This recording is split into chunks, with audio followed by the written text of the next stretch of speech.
چوتھی مثال ہے غدیر خم کی، صحیح مسلم میں 4 طرق ہے انٹرنیشنل نمبر کے مطابق 6225 سے 6228 تک، یہ مسلم شریف میں جے پی جی ہم اٹیچ کر دیں گے. 2 طریق میں ایڈریس کروں گا، 6225 اور 6228. مشہور حدیث ہم نے اپنا منج پہ بھی لکھی ہے. نبی علیہ السلام نے مکے سے مدینے آتے ہوئے حجۃ الوداع کے موقع پر 18 ذوالحجہ کو خم نامی گاؤں میں پانی کے لیے پڑاؤ کیا اور اپنی وفات سے 2.5 مہینے پہلے ایک خطبہ دیا. اے لوگوں آگاہ ہو جاؤ، میں بھی ایک انسان ہوں، قریب ہے کہ اللہ کا قاصد یعنی موت کا فرشتہ میرے پاس آئے اور میں اس کی دعوت قبول کر لوں. میں اپنے بعد تم میں 2 بھاری چیزیں چھوڑ کر جا رہا ہوں. ان میں سے پہلی چیز اللہ کی کتاب ہے، اس میں ہدایت ہے، اس میں نور ہے، یہ اللہ کی رسی ہے. وَاعْتَصِمُوا بِحَبْلِ اللَّهِ جَمِيعًا وَلَا تَفَرَّقُوا. یہ ہے جو اس کو پکڑے گا وہ ہدایت پر ہوگا، جو چھوڑ دے گا وہ گمراہ ہو جائے گا. پکڑنے کا مطلب یہ نہیں کہ اس کو میں پکڑ کے ایاک نعبد و ایاک نستعین بھی پڑھ رہا ہوں اور پھر یا علی مدد بھی کہہ رہا ہوں. نہ، مولا علی کا شیعہ وہ ہوگا جو اللہ کو پکارے گا. مولا علی بھی اللہ کو پکارتے تھے، مولا علی کا شیعہ بھی وہ ہوگا جو اللہ کو پکارے، پولیٹیکل ٹرم میں شیعہ. اور پھر زید ابن ارقم کہتے ہیں کہ نبی علیہ السلام ترغیب دلاتے رہے، اللہ کی کتاب، اللہ کی کتاب، اللہ کی کتاب.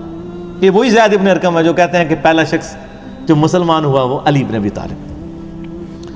پھر فرمایا دوسری چیز میرے اہل بیت ہیں، میں اپنے اہل بیت کے معاملے میں تمہیں اللہ کا خوف دلاتا ہوں.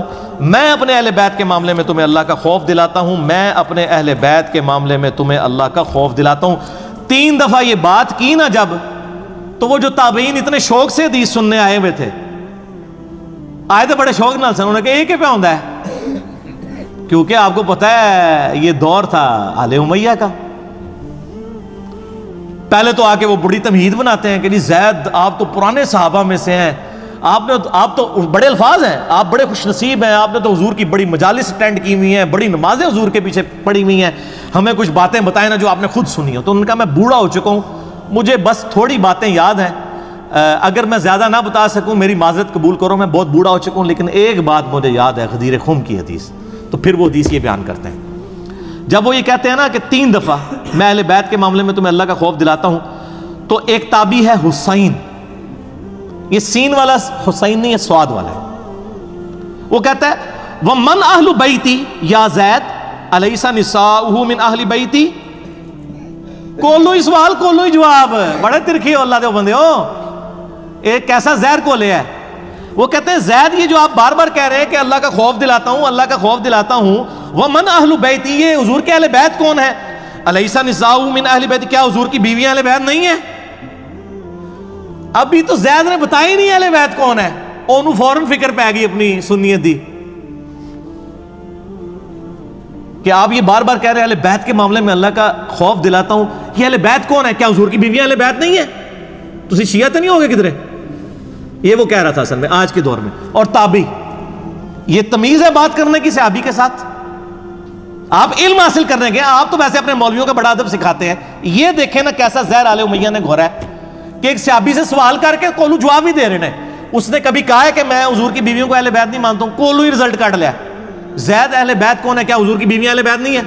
اس کے پیچھے جو زہر گھلا ہوا ہے نا وہ پھر انجینئر صاحب نے ایکسپلور کیا نا، انجین نہیں کر کے. اگے سنو پھر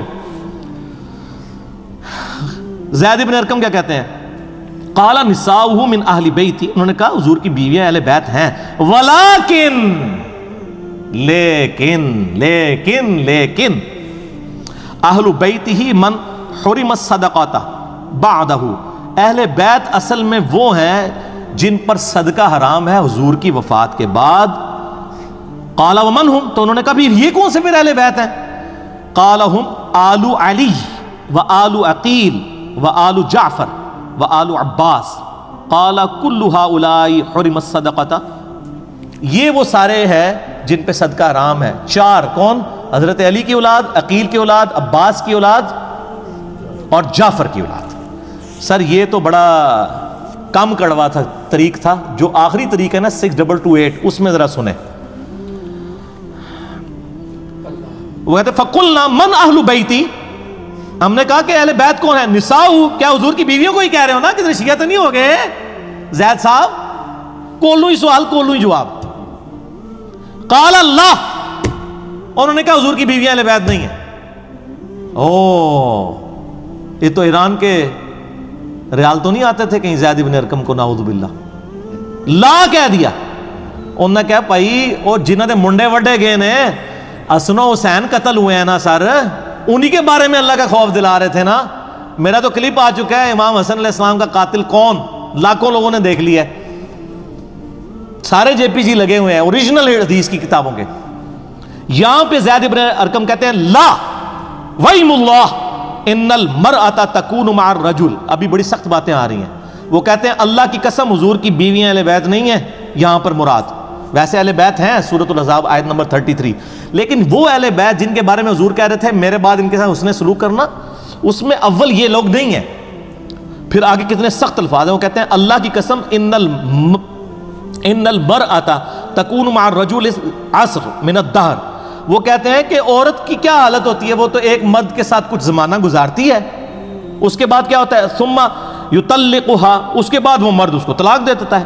فترجع الى ابیہا، پھر وہ اپنے باپ کے گھر واپس چلی جاتی ہے، وقومہا، اور اپنی قوم میں.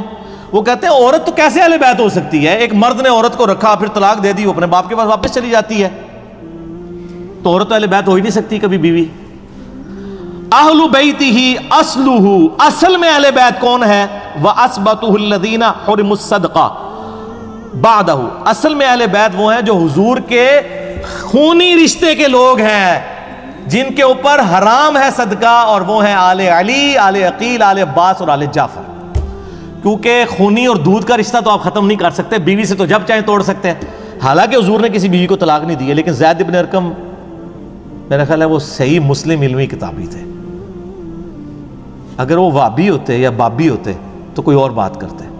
یہ جناب چوتھی مثال تھی کڑوی.